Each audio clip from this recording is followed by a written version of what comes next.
Olá a todos, sejamos muito bem-vindos a mais um episódio do podcast da reunião de estudos do Evangelho do Grupo Espírita Irmão Áureo.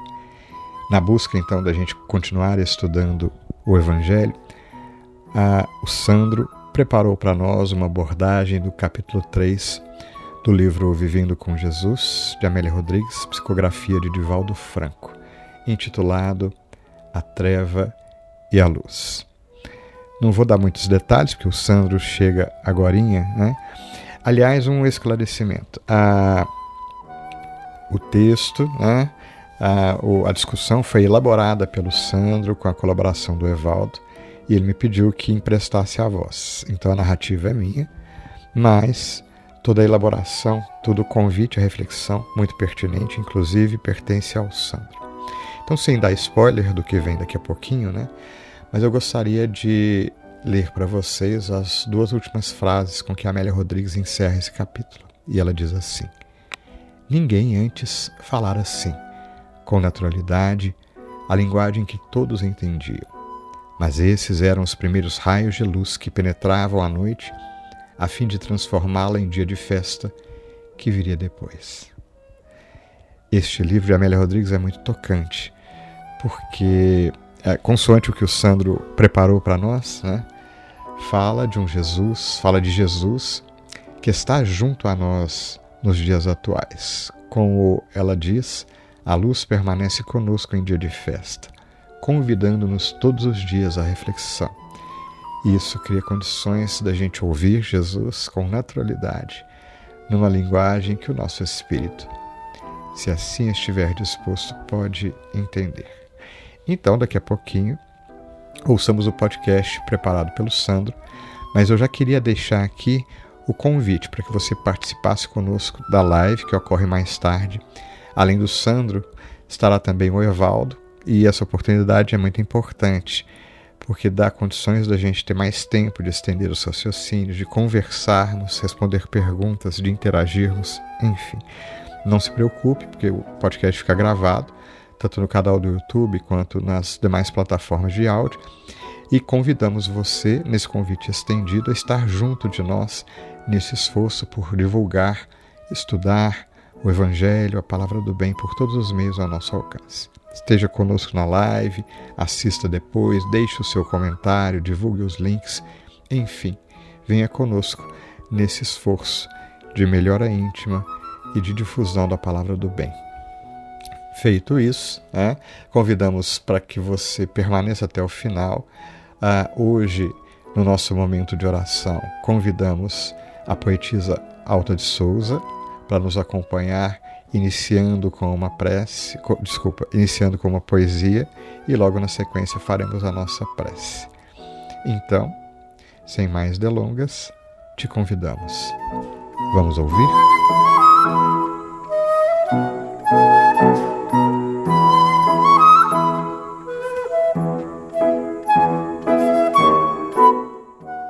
Estudo preparado com base no capítulo 3 do livro Vivendo com Jesus, de Amélia Rodrigues, psicografia de Divaldo Pereira Franco, intitulado A Treva e a Luz, de autoria do Sandro Moreira e do Evaldo Malaquias. Jesus se apresentou à sua época como o sol da manhã, aquecendo os corações daqueles que viviam desalentados, trazendo bom ânimo para a execução das tarefas diárias, assim como também iluminando os seus caminhos, para que pudessem seguir suas jornadas mais confiantes. Uma nova era se mostrava. Apesar de muitos antecessores e contemporâneos do Cristo terem se apresentado como os enviados de Deus, nenhum, até o momento, irradiava seu magnetismo. Nenhum conseguia, através da palavra, mas principalmente através do exemplo, tocar verdadeiramente os corações das pessoas. Jesus se absteve de qualquer conforto material. Fez questão de ter próximo a si os mais necessitados de toda sorte. Muitos renegados pelos poderosos da época. Falou de forma simples, mas ao mesmo tempo profunda, e, apesar de não ter deixado nada escrito, deixou registrado nos corações e nas mentes das pessoas o amor incipiente e a certeza de um futuro para o qual se possa ter esperança. As trevas, representadas pelo ódio, pela violência, pelo egoísmo e por tantas outras mazelas, se apresentavam e ainda se apresentam como uma força difícil a ser vencida. A tarefa, iniciada por Jesus há mais de 2 séculos, é árdua e só será exitosa quando cada habitante desse planeta se incumbir de combater sua própria treva interior. O primeiro passo está em reconhecer sua existência no mundo íntimo, que é totalmente condizente com a condição evolutiva em que nos encontramos.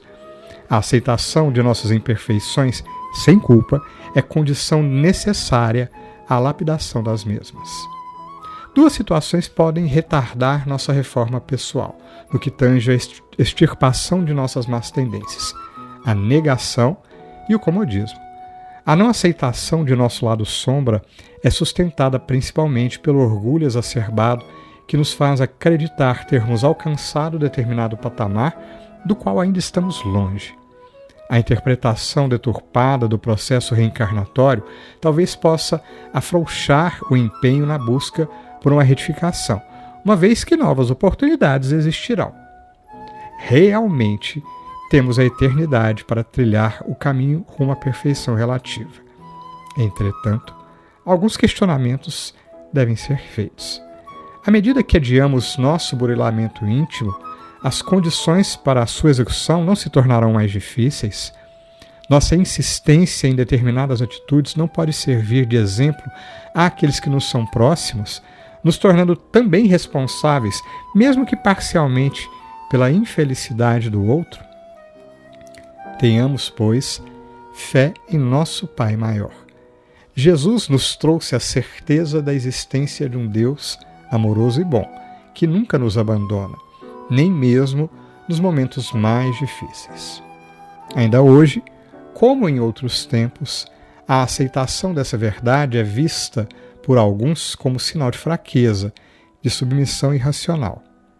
Como citado pelo Espírito Áureo, psicografia de Hernani Trindade de Santana na obra Universo e Vida, ele diz assim: muitos intelectuais ilustres tentaram e tentam minimizar o significado do Evangelho no contexto da evolução planetária, embora nenhum jamais tenha ousado negar-lhe a inigualável expressão moral e a profunda influência na história dos povos. Buscam, porém, ignorar-lhe a inapreciável contribuição nos campos da ciência, da filosofia e do direito, procurando limitá-lo às dimensões de apenas uma religião, dentre as demais religiões humanas. É, porém, chegado a hora de se aferir melhor a realidade dos fatos, para que a verdade e a justiça prevaleçam no interesse da humanidade. Precisamos entender que a evolução não dá saltos. Para tudo se tem um tempo, e quando se trata de algo tão complexo como o aprimoramento de uma população de 8 bilhões de encarnados e cerca do triplo de desencarnados, ainda alimentados pelas forças das trevas, é totalmente compreensível quão árdua é a tarefa de Jesus e de suas falanges de espíritos iluminados. Com o aprimoramento da nossa inteligência, do nosso senso de justiça e de nossa empatia, os ensinamentos do Cristo vão se tornando mais claros, como uma névoa espessa que se esvai. Até mesmo a ciência, caracterizada pela necessidade de comprovações através de experimentos, tem se curvado a algumas verdades trazidas pelo Messias. Um reino de luz, iniciado com a chegada de nosso irmão Jesus Cristo, tem rechaçado, mesmo que lentamente, um longo período de trevas. Tenhamos nele nosso norte, nosso guia, edificando dentro de nós seu legado, fazendo o melhor de nossa parte para que esse sol esplendoroso possa ser sentido por todos. uma boa semana. Iniciaremos o nosso momento de oração com a poesia Enquanto é Dia, de Alta de Souza. Segue os passos do Mestre enquanto é dia. Sobe do escuro vale para o monte, que a coroa de lágrimas te aponte a vitória da crença que porfia. Não te detenhas na escabrosa via, e que a taça de fel não te amedronte. Louva o madeiro que te dobra a fronte para a estrada cruel, áspera e fria. Enquanto há sol, avança na subida, de alma desfalecente e consumida, bendizendo o martírio que te eleva. Seja a luz tua excelsa recompensa, porque a noite da morte é triste e densa para aqueles que dormem sob a treva. Mestre e amigo Jesus, convidados pelas reflexões, relembramos o instante sublime em que convidaste a terra inteira para seguir-te os passos. E ainda hoje nos sentimos tocados pela sublimidade dos teus ensinamentos, que reverberam em nossos espíritos, tocando-nos e sensibilizando-nos a alma. Pois não apenas sentimos a beleza dos teus ensinos, Mestre Jesus, sentimos vibrar em nós o amor profundo que nos traz. E esta simples lembrança, neste momento de oração, nos eleva o sentimento, fazendo-nos então mais próximos de Deus, nosso Pai, que está em toda parte, que está aqui, agora, conosco, nos amando e protegendo, nos guiando e servindo. Ajuda-nos, Jesus, para que, ouvindo-te o convite uma vez mais, mesmo reconhecendo as dificuldades do agora, tanto as dificuldades exteriores, mas sobretudo, Mestre, a dificuldade interior dos nossos corações, que nos permitimos rogar-te uma vez mais. Fortalece-nos, Jesus, esteja conosco, amparando-nos, protegendo-nos, amando-nos uma vez mais. Que possamos rogar contigo forças ao mais alto para continuarmos a caminhada, para não desfalecermos. Ajuda-nos a manter este ideal supremo, essa chama viva em nossos corações. Sabedores de que passaremos por momentos talvez difíceis, de que é necessário o esforço e empenho de nossa parte, mas que a tua luz, como outrora, também nos faz sentir envolvidos e amados na sublime recompensa do esforço, do autoaprimoramento. Que a tua luz nos banhe a todos, nos fortalecendo o ânimo. Que assim seja.